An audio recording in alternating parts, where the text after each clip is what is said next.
Back at it here on the Red, Gold, and Bold podcast. A little bit early this week on a Monday, a busy week with the first week of the National Football League kicking off. So we're coming at you a day early. Just couldn't wait to give you all the news, all the information, all the analysis about the Kansas City Chiefs and their big week one matchup with the Arizona Cardinals. Of course, with us, as always, is Jeff Chadiha from the NFL Network, NFL.com. Eric Giger, Pro Football Focus is where you can find his great work, PFF.com. My name is Soren Petro from Sports Radio, 810 WHP. Find my show at 810 WHB.com. Gentlemen, a lot to get to today. We're going to give our predictions for what we think this season is going to be for the Kansas City Chiefs.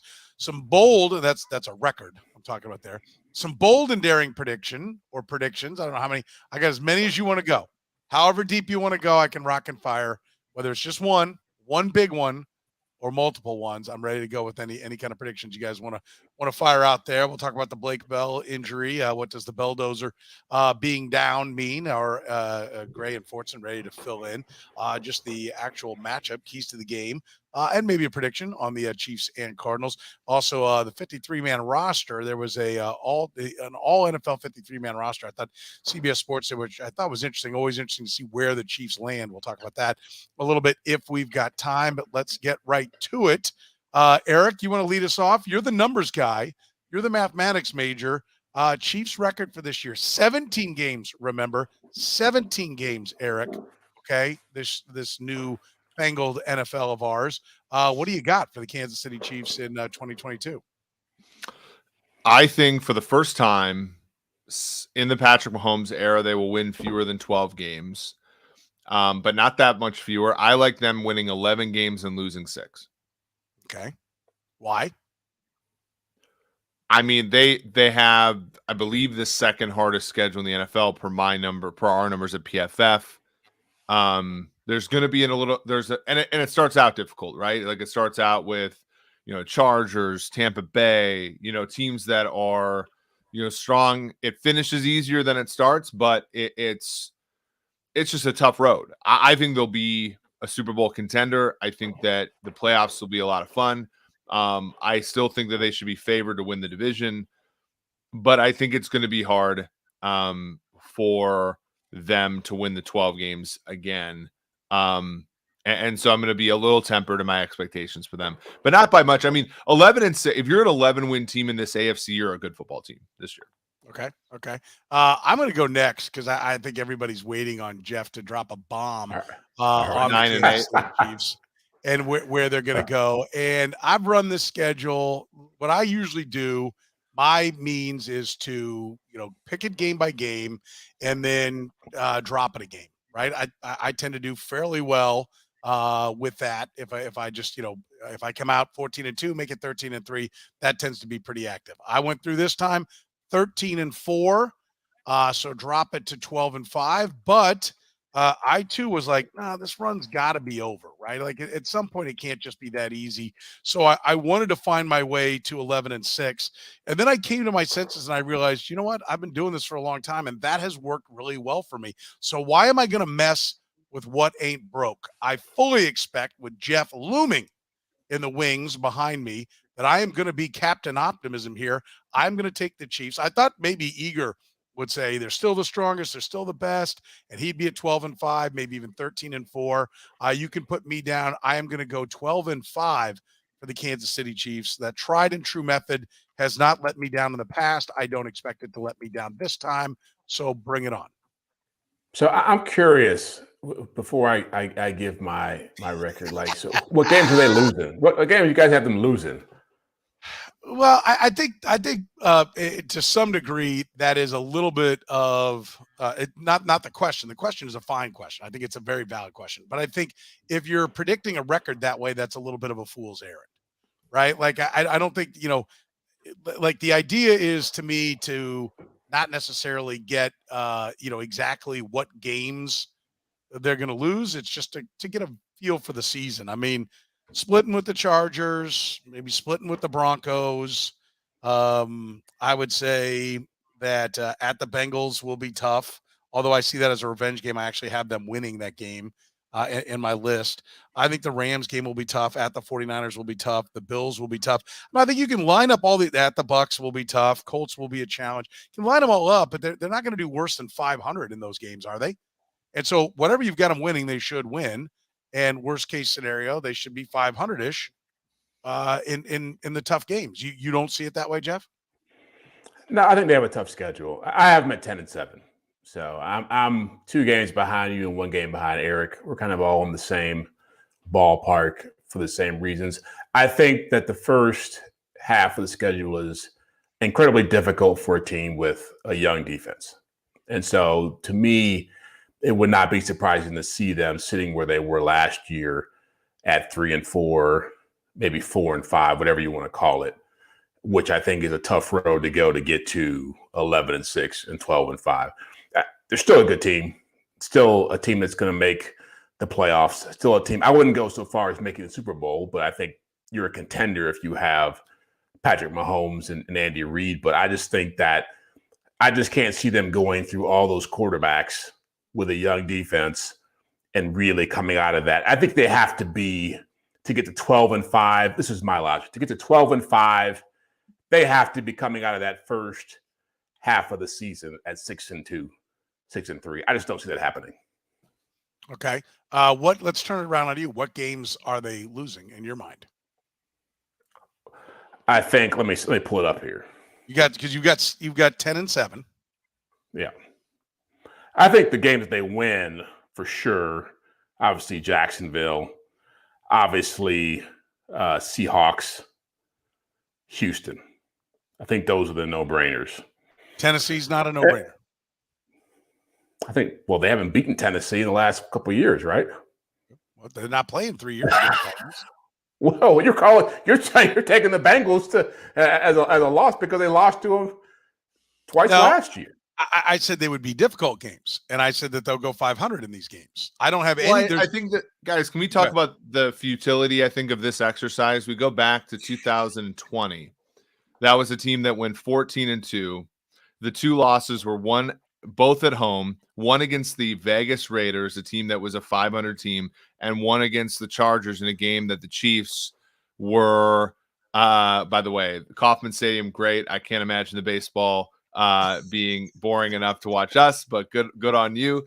By the way, you haven't seen enough Royals games. I can. Yeah. But the Chiefs in 2020, they had 5 road wins against teams that season won 10 or more games, right? In 2020. So like, I think it's hard. And that's the part that gets me a little bit riled up about, I think this team will, like, Andy Reid by and large does not lose to teams he should lose. Like last season, they lost 4 of their 5 losses were against teams that won divisions or were really good in the AFC. And so I think it's just like it's kind of strange, right? Like to kind of, and you never know when like Jordan Love is going to have to start for Green Bay or whatever. So I think it's like good to sort of classify these games into sort of 2 buckets, games they can win and games that are going to be hard. And then just kind of as Soren said, multiplying the number of games they should be able to win by 0.5 or something like that. Right. I'm with that. And that's kind of how I arrived there. I also think, like, why is every personnel upgrade always work? Right? Like, how much better do we think everything is like Russell Wilson? He's just going to be he's back to being the Russell Wilson that was barreling towards an MVP 3 years ago, or could there be growing pains there? Right? Like, I think we get all excited about the offseason moves and everybody jumps on it. And then at the end of the year, who's still standing there? Like, how many years does everybody sit and look at Tom Brady and the New England Patriots and Bill Belichick? And every year there's a new flavor. There's the new team that's supposed to get it done. And every year, who's there at the end for years? The Patriots, the Steelers, the Ravens. Since Andy Reid got to Kansas City, the Chiefs. The Chiefs are the new Patriots, right? Until Justin Herbert. I wouldn't go that far. I wouldn't go that far. For the AFC, you wouldn't. I think it's different. I think the Patriots' success, and I put that more on the Patriots having a run through a division that was incredibly bad for over 2 decades. There was only maybe a couple years in there where you could say that they had some serious every year they were walking in the AFC East knowing they were going to get. There was like at most wins. one team in that division that was a playoff caliber team for basically 20 years, right? Besides, they're starting off with 5, 6, so it's not that hard to get to double digits at that point. I think the AFC West being stronger this year changes the game. But so all right, I grant you that but they would go 14-2 every year. Nobody here is I'm high water guy at 12-5.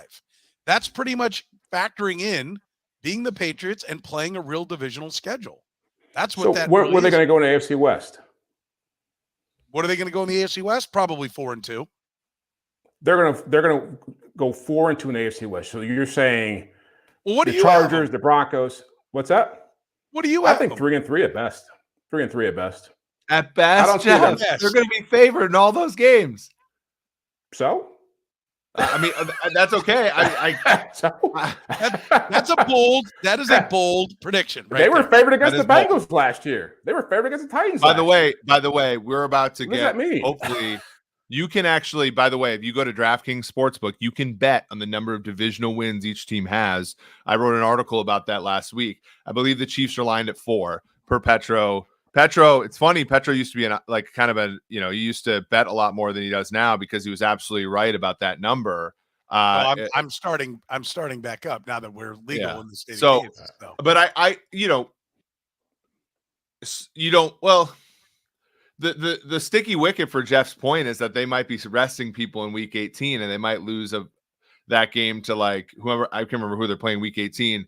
The Broncos, just because they have everything sewn up. I mean, that's the ace in the hole for Jeff's. Let's go back to go ahead. Wait, just to finish his point, I'm not going to make a point. The Raiders, they wrap with the Raiders on the road on January 8th. That's the final game. So to Eric's point, if it's sealed up, that yes, they could mail in that last one, and you could end up being right if they've got it sewn up. But the Chiefs are 3-3 in the AFC West at best.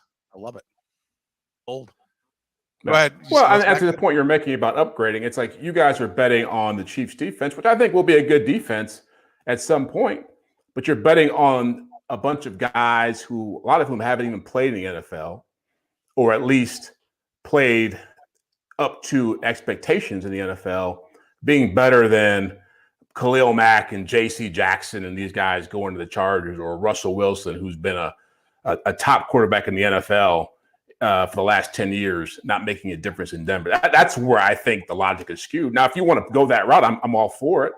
But to me, I'd put my money more on those teams being better with their upgrades and the Chiefs being better with their upgrades. I think the other teams had a long way to go just to get to where the Chiefs are. I do think the Chiefs have upgraded. And to your point about the schedule, at the Cardinals are, you'd rather have the Cardinals late because we know they can't win anything down the stretch, right? They're miserable the last 5 games. So you are getting the Cardinals when they will be at their very best at the beginning of the season. But then I will say that there are a couple of things that do smile on this team schedule-wise. One of them is getting their Thursday night, as I apologize, I don't have it here. We've gone away since it was up there, but getting the Thursday night game early and getting it out of the way early, I think is big. But also they get it at home. So the Chargers have got to travel week 2 to Kansas City on a short week. I think I remember the Chargers winning that game last year in Kansas City. But not on the short week. Did I miss this? Did I miss that? Not on the short week. Did the Chiefs win in LA last year on a short week? Here's so it can happen, point. Right? It can happen. Everything can happen though. Yeah, but you can't sit and cite last year as why things are going to be the way they are and then not pick the Chiefs, right? If last year is our guide, then you have to pick the Chiefs to run away with this division because they have kicked the holy living shit out of the AFC West for years. Love that, Petro. So okay. I just, to me, we can't. If we're going to say it's all last year, okay, fine, it's all last year. Chiefs win. Let's shut this thing down early and go to bed. Because we're haggling over 2 wins at most difference between all of us. Jeff still has a team winning double-digit games. True. I mean, I think the better question is like, okay, if everything that Jeff is saying is true, so they win 10 games and they lose 7 total and they lose 3 in the division at least, are you picking somebody else to win this division, Jeff? Chargers. You're okay. So you're like, yeah, I've said it. You're saying times this time is summer, different for San Diego. Yeah. Let me put it to you this way: the Denver Okay. Broncos won this division how many times in a row?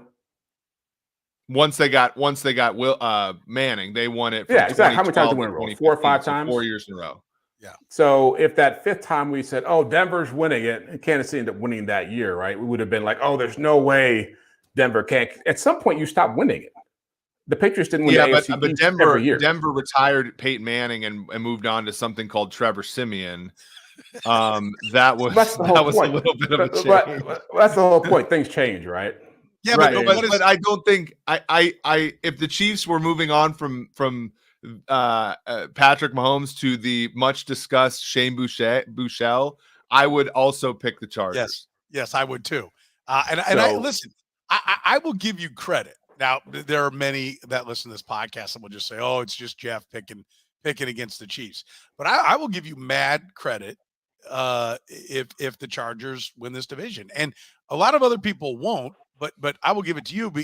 There's a lot of people that pick against the Chiefs every year, right? It's whatever the flavor of the month is, right? I don't think that's you. I think the Chargers are a team that you go, yes, they should win if they weren't the Chargers and if they didn't have to go through the Chiefs, right? But I think it's a bolder pick than people realize to take the Chargers. It all looks good on paper, but to Eric's point, I mean, the Chargers Charger. Like I've for 20 but years. This isn't college football. This is like, we all know this. This is not college football. This is not like Alabama every year rolling out, or Georgia, whoever else it is. Every year things change. The Bengals, nobody was picking them to beat in the Super Bowl last year or to beat the Chiefs twice, and it happened.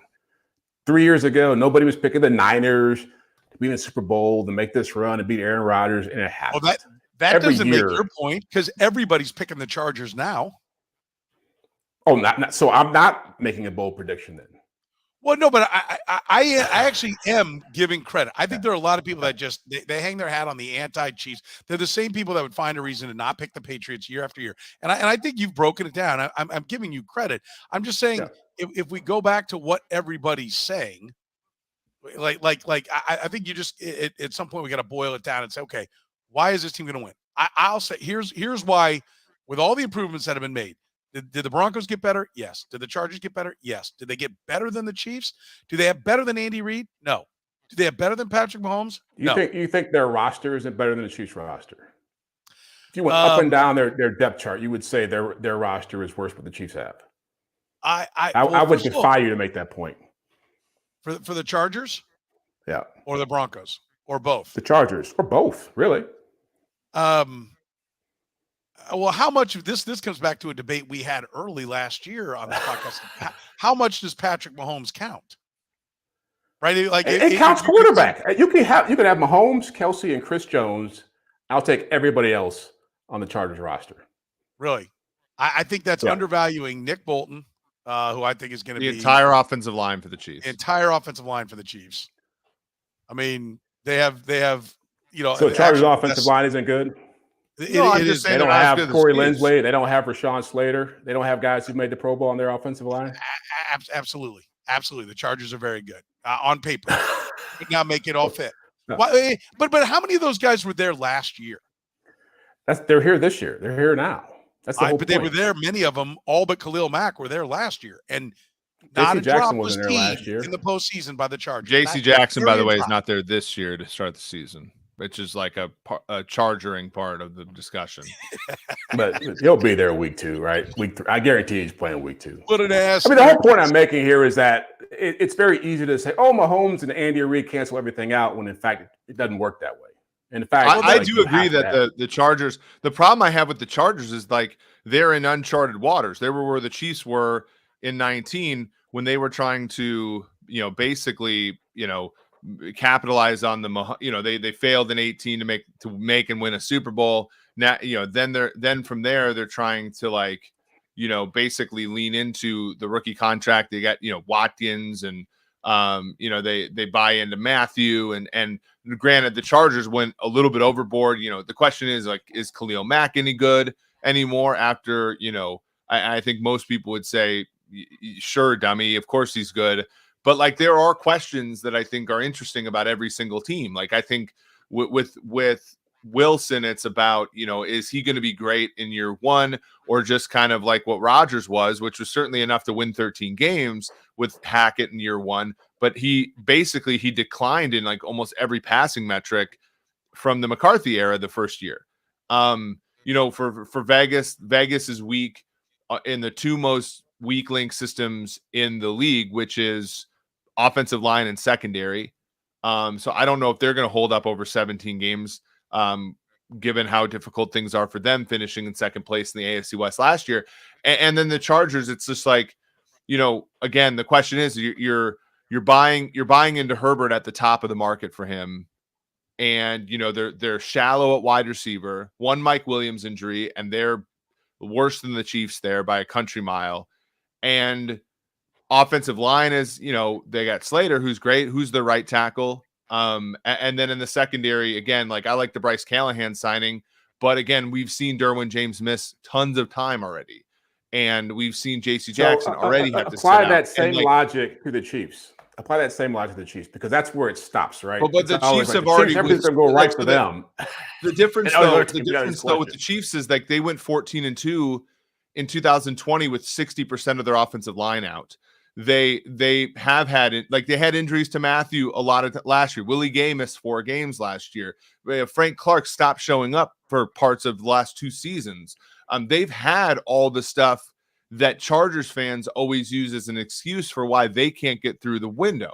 And that, to me, that's the difference, in my opinion, between the Chargers and the Chiefs. And again, I'm throwing the Broncos and Raiders out because, again, I don't know as much about, I can't see the permutations enough. But everybody's saying, like, oh, look, we couldn't stop the run. That's why we didn't make the playoffs, us Los Angeles Chargers. And I'm like, my brothers in Christ, the Chiefs haven't been able to stop the run for 10 years. And they're still winning the division, and they're still making the Super Bowl, and they're still like, and they're like, oh, we got injured. It's like Mitchell Schwartz and Kelechi Osemele and Laurent Duvernay-Tardif went to go be a doctor for a whole season, and they still made the Super Bowl. Like, this team has withstood the perturbations that Chargers fans complain about and say, if only we didn't have these, we'd be great. And the Chiefs say we've had these before and we're still great. Like, that's, and all I'm saying is you're making an argument based on what's happened in the past and avoiding the reality of, you're asking Juju Smith-Schuster to stay healthy for a year.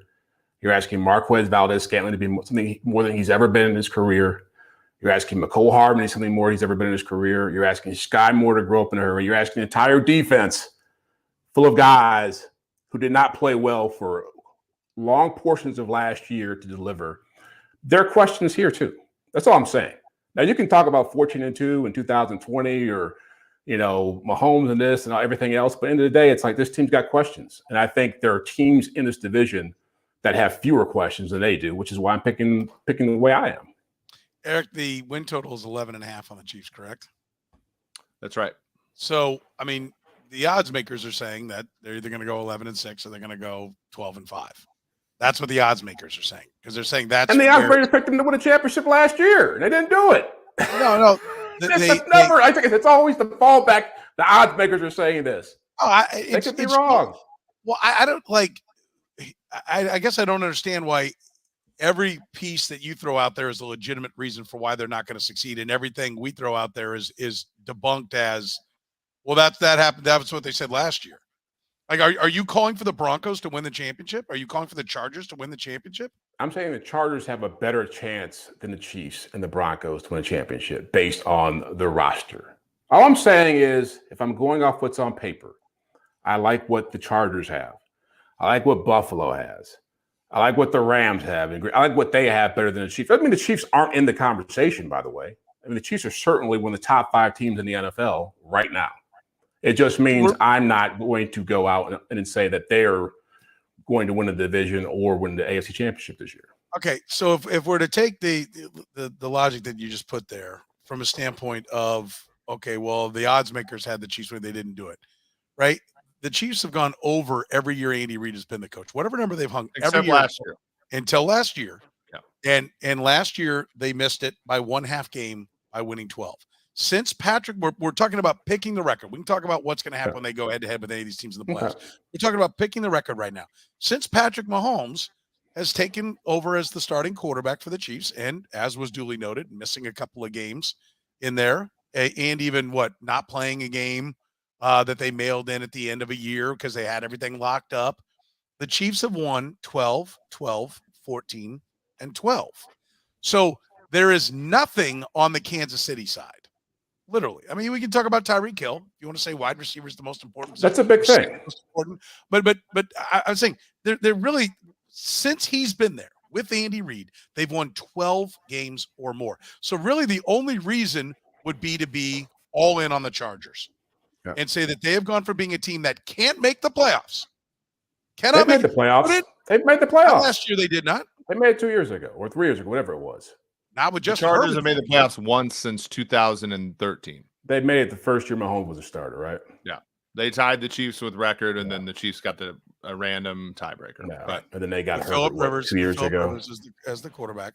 But my point is, to me, if you're not picking the Chiefs for 12 wins, it's because you're all in on another team. For all the reasons Eric said, they've had guys go down. They've had guys come and go. Things have changed on their roster. Two things haven't. Andy Reid and Patrick Mahomes, and since those two have been together, they've won 12 games every year or more. And they've had better teams. That's the whole point. It doesn't mean they're not great. It doesn't mean they're going to stop being great. It just means the people around them aren't the same people who were there. That's fair. In 2019 or 2020. But Jeff, in 2018, they've got 5 starters left from 2019? Jeff, in 2018, the starting secondary was Ron Parker, who was picked up 3 days before the start of the season after being cut by I understand that the Falcons defense is great, but he got cut by the Falcons, and they picked him up. Daniel Sorensen was the other starting safety. Orlando Scandrick, and I'm trying to remember, David Amerson was so bad they had to pick Orlando Scandrick up off the street. And I don't know, that defense was horrendous in 2018. Anthony Hitchens is one of the worst players in the NFL. Reggie Ragland is one of the worst players. And they had Ford in Houston. That certainly might be, they're that version of them. But I can't even, honestly, I have a dictionary memory of this. I can't remember who the third corner on that team was. Okay, let me stop you. Who are you betting on this year? Because if I remember correctly, Pro Football Focus wasn't that high on Justin Reed. Juan Thornhill wasn't a Pro Bowl safety last year. Trent McDuffie wasn't playing in the NFL, right? Frank Clark was a guy people couldn't wait to get rid of. Carlos Dunlap is a 33-year-old rotational player. Again, I think the defense will be better. But you guys are washing over all this stuff it's just going to be better because I just don't think they're going to be the worst defense in the entire league like they were in 2018. And we don't know that.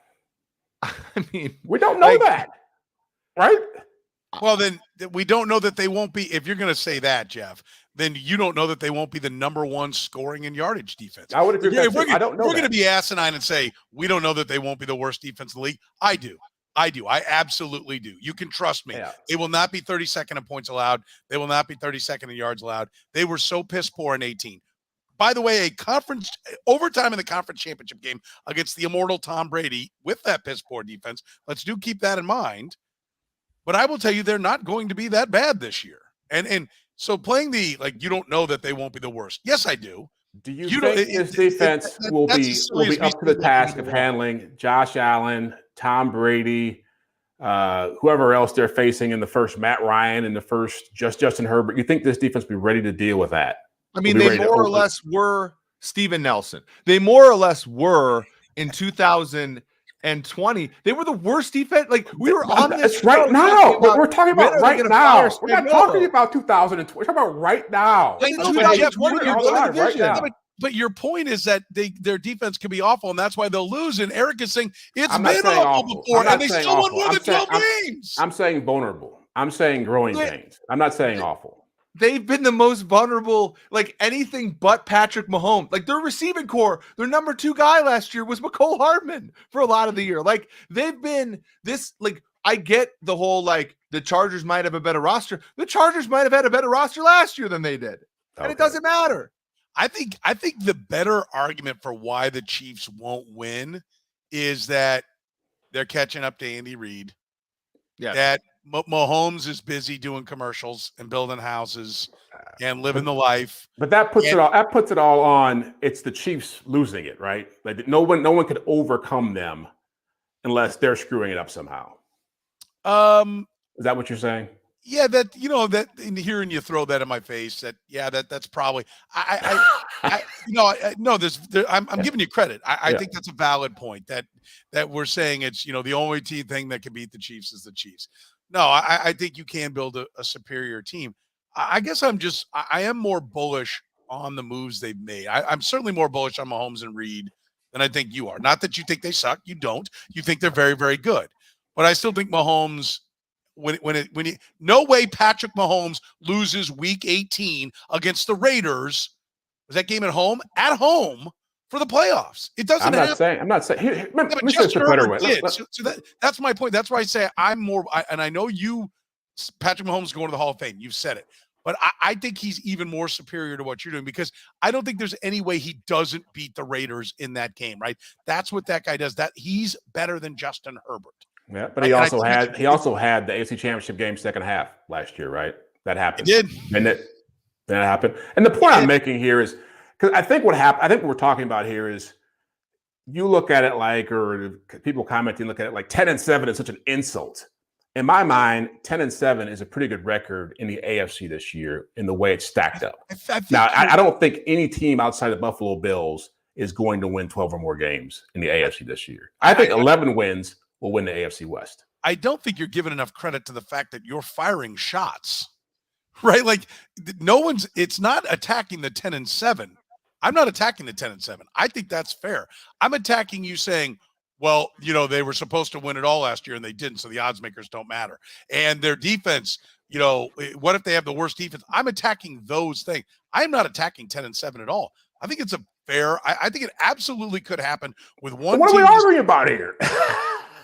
Why are we arguing about this? Well, I don't know. If it's fair, who cares how I got to it? If it was all about the record, yeah. Well, but you attacked my 12-5. That's what I think got attacked. Yeah, I think 12-5 is outside of their own possibility for this team. I think if they go 12-5, they get a lot of breaks down the way. It can happen. It can happen. It can happen. I just think that the way the AFC is stacked up, the way this division is stacked up, to get to 12-5, they'd have to roll through the division, and they'd have to beat some teams that I think are very capable of beating them, especially early on. Yeah. Okay. That's fair. That's fair. And listen, I don't think 10-7 is out of the realm of possibility. I think it would take injuries because I think the one thing we still haven't seen is this Broncos, this Chargers, this Raiders win close games late against this team, right? And against each other. They have to prove it. They all have to prove it. They got to prove it. One day, like you said, hey, 2018, nobody was saying the Chiefs were ready to, go. What do they go? 12-4 and be the number one seed, but they were. So you're calling it for the Chargers. Bold and daring prediction for the Chiefs this year. I'll start if you want, or somebody else can. I just gave you like 15, didn't I? Chiefs 3-3 in the AFC West at best. Can't win 12 games, right? Yeah. Can't. Chiefs can't win. I'll go with one real quick. I think I've hinted at this before. By the end of the season, Sky Moore is going to be the wide receiver one for this team. Okay. I think Juju is going to probably be on a pitch count at some point, right? It's not going to be catastrophic or ACL or anything. It's just going to be lingering. I don't think MVS is their number. I don't think MVS is a number one type of wide receiver. I think he's more of a deep threat that'll play a lot. I don't think Hardman has it in him to be their number one. I think that Sky Moore is going to be like hey, it's 3rd down and 4. Who are they going to throw to besides Kelsey? And I think it's going to be Sky Moore at the end of the year. Okay. I like that. That was like about 5th one down on my list. I'll give you this one. Clyde Edwards-Helaire, 1,200. I'm all in. Shoving my chips to the table. Clyde Edwards-Helaire, 1,000. I was going to go 12. I'm just going to back That's up. Rushing yards or total 1,000 yards? plus rushing yards, 1,500 total yards. I will go Frank Clark has 7 sacks. No more than or 7 or more? 7 or more. 7 or more. So you think it bounced back? I think he bounces back. Okay, 7+ sacks. All right. Got it down. How about this one? Mahomes, 5,000 plus, 44 plus touchdowns. Are you doing 2 now? I'm just for like a Mahomes stats. Oh, I got more. I got however many you want to put out there. I got one more I'll give you for sure. But like, does anybody, you think, like, I think Mahomes has and I think that's bold because Tyreek Hill's gone and people are, you look and he's like, I think he was predicted to lead the NFL with 38 touchdowns by somebody. His over-under on yards is 4,500. I think he goes for 5,000 with 44 plus. One of the things I've got working in my favor is that he figures to have to play all 17 games. Yeah. How do you have him going for 5,000 yards and Clyde Edwards-Helaire rushing for 1,200 yards? 1,000. I backed it down to 1,000. Yeah, because when they're winning, they gotta run. I mean, you know what 1,000 yards is in a 17-game season? Yeah, something that nobody's done in a long time in Kansas City, right? If you look at the 2018 Chiefs, right? If you look at the 2018 Chiefs, Mahomes had 5,100 yards, and Kareem Hunt in 11 games had 824. Like that's not that outlandish that those two things can happen at the same time. Another bold, I guess, prediction for me would be, I think that Carlos Dunlap is going to approach double-digit sacks. So I think 8.5 or more, playing 30% of the time. I think he's going to have a pretty dang good season, and it's what the doctor ordered. They come off of having Melvin Ingram, who's a big time pressure, low sack guy. They come, back with a player who's more of a high sack, not necessarily high pressure guy. I think that'll be just what the doctor ordered for this team. All right, I'll give you one more. Chiefs defense, top 8 in points allowed, top 12 in yards. Are you just saying this stuff with the idea that it won't happen, or it's just you really believe it's going to happen? Okay, this is a bold, and daring prediction. This is so he can caw when it happens. Like, come on, Jeff. Yeah, have it on tape. I'll say Trent McDuffie is the most consistent defensive player on this defense by the end of the season. Okay, But let me ask you, what's your reaction to my top 8 in points allowed, top 12 in yards? I think bold is not the word I would put on that. What is the word? Probably crazy. Yeah, I mean that's a pretty. If it happens, it would be impressive. I'm not, I think that could happen a year from now. I wouldn't bet on it right now. Well, I mean, they were 8th in points allowed last year. Yeah, really. And how many guys are gone from last year?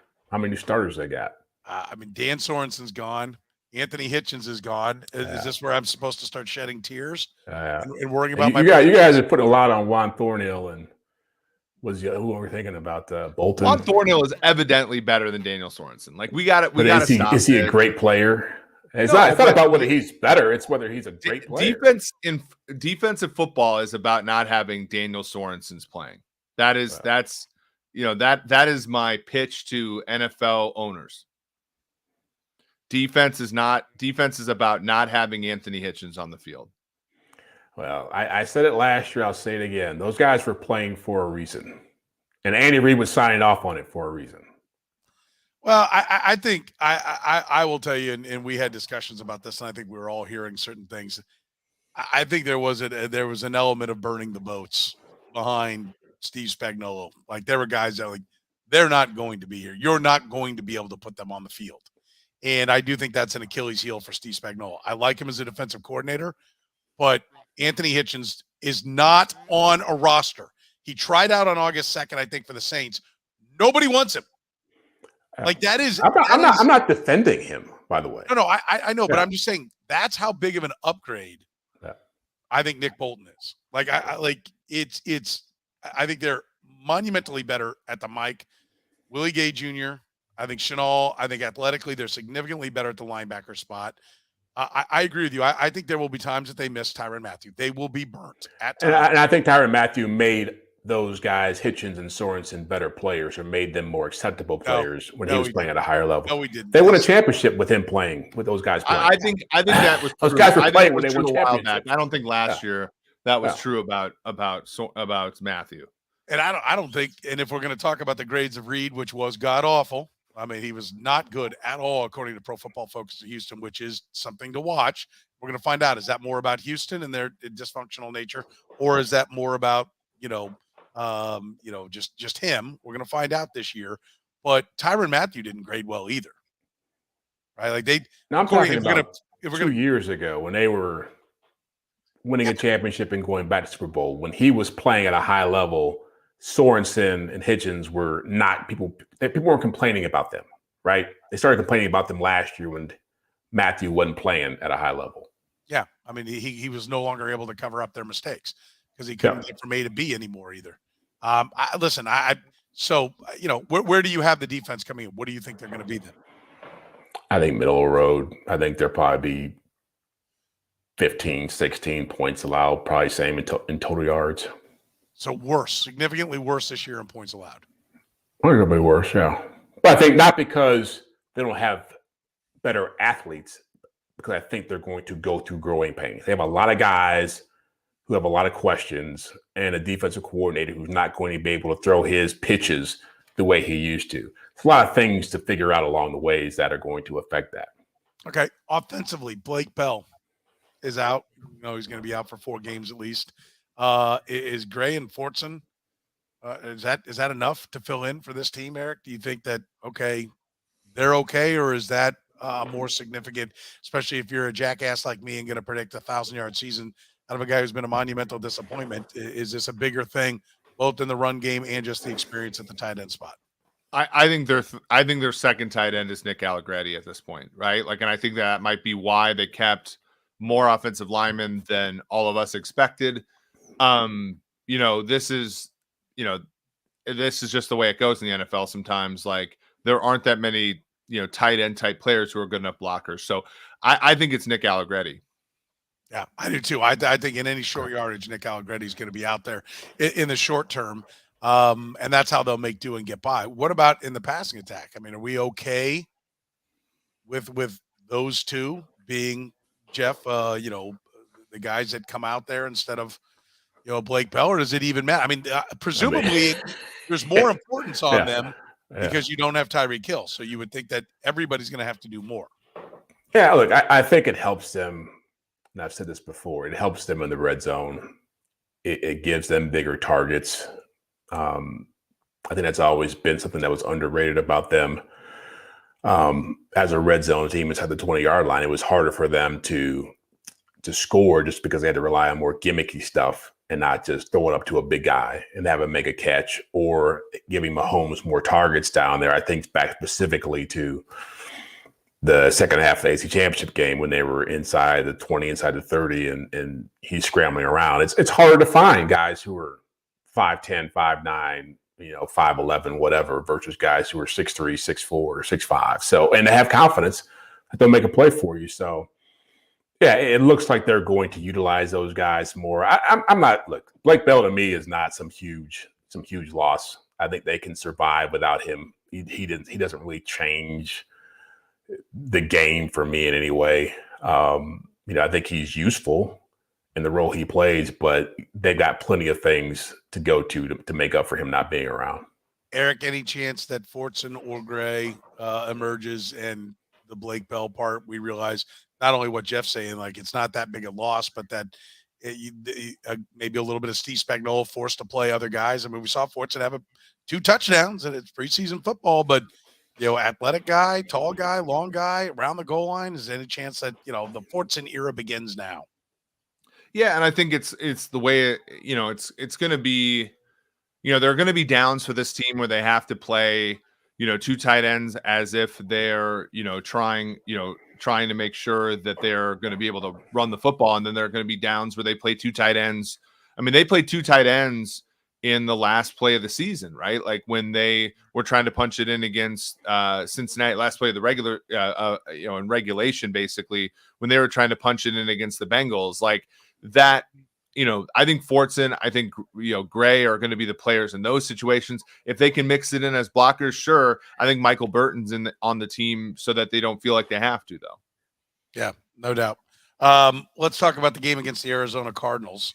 Or we can talk about the roster. You want to leave the Cardinals for last? You can talk about the roster. I thought an interesting. We could do roster, sure. Yeah, I thought it interesting. CBS Sports did their NFL writers all voted the all NFL 53-man roster, and they had a coach. They put 3 coaches on there.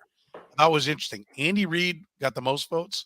Sean McVay second. Mike Tomlin third. No Bill Belichick. He only got 1 vote.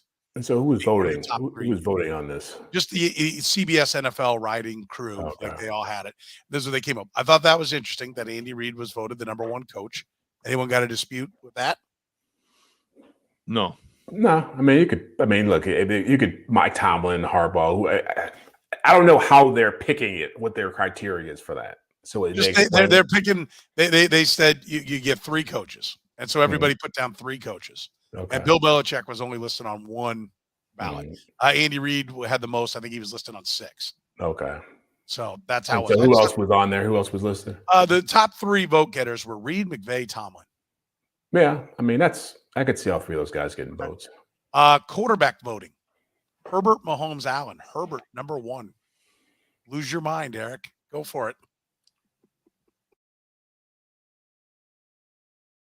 We'll find out by then. The games start Thursday. All right. Okay. Next up. Wait a minute. So what does that mean? Does that mean you don't? I got cut out there for a second. So you think Herbert is not going to be good or as good as advertised? I don't think he's the best quarterback in the NFL. Okay.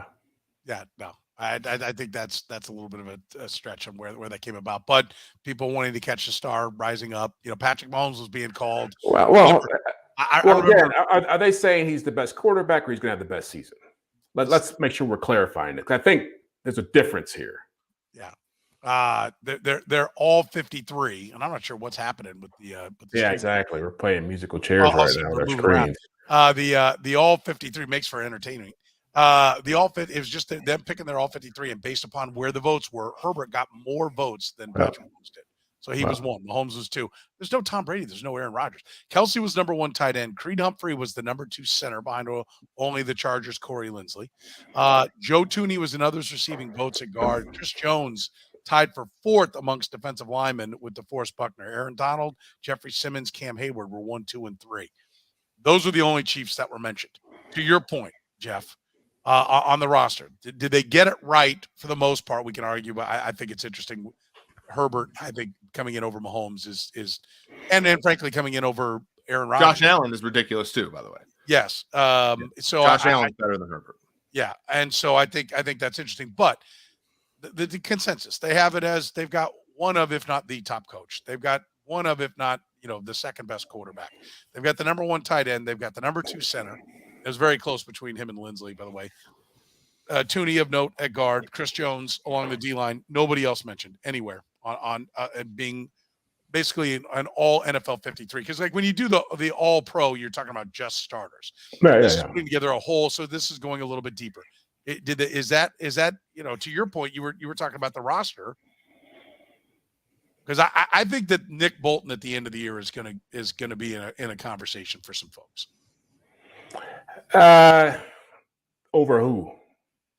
Oh, well, let me look at the. There's a lot of guys. I mean, I like Nick Bolton, but I'm not going to sit here and say he's going to be one of the top 4 linebackers in the NFL by the end of the year. So the linebackers that they listed were, that were better were middle linebacker, Micah Parsons, Shaquille Leonard, Fred Warner, Bobby Wagner, Eric Kendricks. And so Kendricks and Wagner are probably the ones that have to fall off if it's going to end up being. Well, and no Devin White. Levante David, Devin White. Others receiving votes: Demario Davis, Devin White, Levante David, Roquan Smith, Matt Milano, Josie Jewell, Nick Bolton. Nick Bolton. I missed that. I'm sorry. Nick Bolton did get a mention, and Jeremiah Wassa-Karamo. And no Devondre Campbell, who was a first-team All-Pro linebacker for the Packers. No. I mean, it's a flawed list. I'll say that, but I mean, yeah. I mean, look, it's again. I'm not trying to hate on the Chiefs here. They're going through a transition. They don't have the same amount of star power they've had in years past, but that doesn't mean you're going to be a lousy team. It's not an insult to to not have Nick Bolton higher up or Creed Humphrey. I mean, everybody that you listed, I can understand the rationale except for Mahomes. And again, I think the criteria probably is more so based upon how did last year go and what do you think people will do this year. I don't think it's about who's the better player overall, who's going to, in the grand scheme of the history of the NFL, be more accomplished. I think last year, Justin Herbert played better than Patrick Mahomes did. Last year, Justin Herbert was got the most Pro Bowl votes or whatever it was, and his numbers compared to Mahomes were better. I don't think he's a better quarterback, but I could see that driving the conversation. But yeah, I mean, overall, yeah, I don't see anybody else on the Chiefs roster as a starter who I would say there's no one in the running back room I'm putting on that list. No one in the receiver room outside of Kelsey. No one on the offensive line outside of the two guys that got mentioned, Humphrey and Thuney. Defensive line, no one except for Jones. I mean, secondary. Sort of funny that Orlando Brown didn't get the big contract from the Chiefs, despite the fact that he thought he was worth it, and he doesn't make this list. I'm just going to throw that out there for all the fans. So, I mean, that's how but again, it's not an insult. They just have some guys who are younger and have to show more. It's so much more dramatic when you lean into the microphone, Eric. Excellent. By the way, yeah, the people I've been reading the comments on the YouTube. I'm sorry, I did it from the office the last couple of days. I do have my microphone here for everybody for the crowd. I don't care if you come to us from a moving bus, Eric. You're good. We'll deal with it with the sound quality. Same with Jeff as well. All right, Chiefs opened at 3. I'm seeing 4.5 now. The Chiefs are favored. 75% of the cash is on the Chiefs. 70% of the tickets are being written on the Chiefs, at least the one website I'm looking at, Eric. What do you think? Matchup, Chiefs and Cardinals. Is that number right? Which side do you like? I have what is, for me, a limit size bet on the Chiefs, minus 160. I think it's probably, minus 175, 180 now, with the number moving past 3 into 4.5. I'm looking. I'll find it.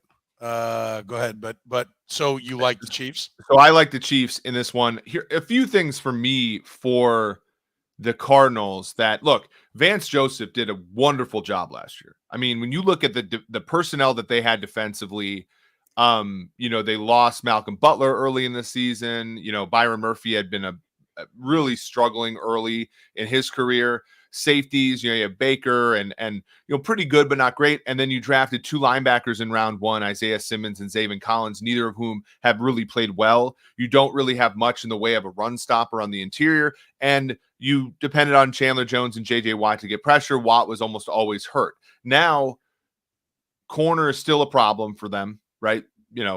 Very much a problem. Linebacker, those 2 guys have really been bad since being drafted. So they're going to have to improve there. Watt's still around, but then they lose Chandler Jones. They do get the guy from, I'm trying to remember his name, the guy from the Giants, who's been, fairly good pass rusher, but not a star. And I just think defensively, they're just in trouble. And then you look at their offensive line, and they have former Chief Rodney Hudson at center. He decided to come back. He's a rock. He's a great football player. The rest of their offensive line is terrible. And, without Hopkins being able to get open, they're going to be throwing to guys like A.J. Green, right? They're going to be throwing to guys like Zach Ertz. Murray, could run a little bit, but the Chiefs are much more athletic at linebacker than they used to be. So I just think and Patrick Mahomes has never lost an indoor game in his entire career. So I think that there's too much adding up in favor of the Chiefs. Now, the Cardinals last year covered and won outright in 4 or 5 or 6 games where they were road underdogs. Won outright. 2 of the times were in their division with Colt McCoy at quarterback. So they can be spunky. But I think this is one where the Chiefs come in and try to prove a point against the Cardinals. Jeff, last year, the Arizona Cardinals started the year 7-0, right? And we know that that's been the MO with the head coach as well. Hot starts, crappy finishes. What do you think of this game? What's your expectation for the Cardinals and Chiefs?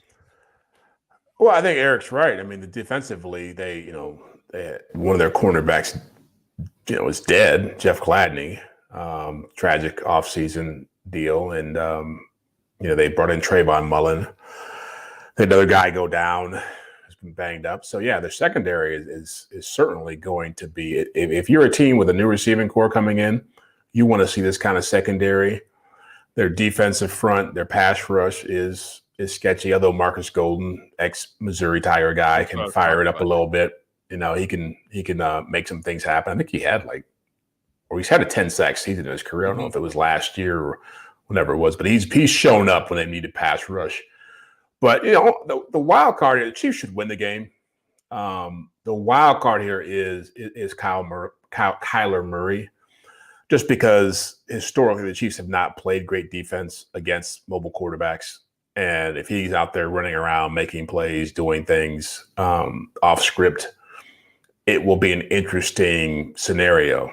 Even though the Chiefs are faster, I think the way that Spagnuolo designs his defense is that they're better equipped to deal with more stationary quarterbacks. The quarterbacks who are more mobile, like the Lamar Jacksons, like the Justin Herberts, like the Joe Burrows, the guys who can move, can give them problems. But the Chiefs should win the game, but it wouldn't surprise me if it was a close game. I actually like the Chiefs to run away and hide. I mean, I know the 7-0 last year was big, but Andy Reid has lost one game in Kansas City, one opener in Kansas City. I still don't know how it haunts me to this day, losing to a god-awful Titans team at the time. So it does show that, he can be got. I just don't think this is the guy and this is the team to do it. I think the Chiefs are going to go up and down the field on offense, and the Cardinals are going to have to play flawless football, or Patrick Mahomes is going to have to make mistakes. And he did that in the first 7 games last year. Or the people around him did it by not catching the ball. As we know, Eric was talking about, like 7 of his, whatever the number was, 7 of 10 interceptions were 74% likely to have been caught by his own team. And yet they weren't catching the ball. Tyreek Hill was dropping the ball. Travis Kelce, all of them were. And I don't think that's going to happen. I think this is a team on a mission. I don't think the Cardinals – I expect the Cardinals – what do we think the Cardinals are at the end of the year? I think the Cardinals are 8-9, 7-10. Yeah, I think they're a 7-win team. Yeah. That's not handling business. The Chiefs have not lost a game against an NFC team with Patrick Mahomes starting since Week 16 of 2018 against Seattle. That's a long time.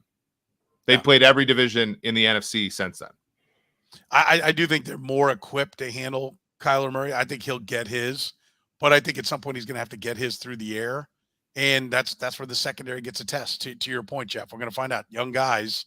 I like the zero, like no weakness. I think they've got athletes everywhere, though, and they'll get beat schematically somewhere. I mean, they're going to get a couple of big plays, but I'll be stunned if the Chiefs aren't sitting on 31 points minimum. Frankly, probably going into the fourth quarter, right? Like I'll be stunned if they're not over 30 points going into the fourth quarter, and I think this has like a 44-20 like feel to it to me. They do it to people. Yeah. I think it's coming. What's your score? Give me your score.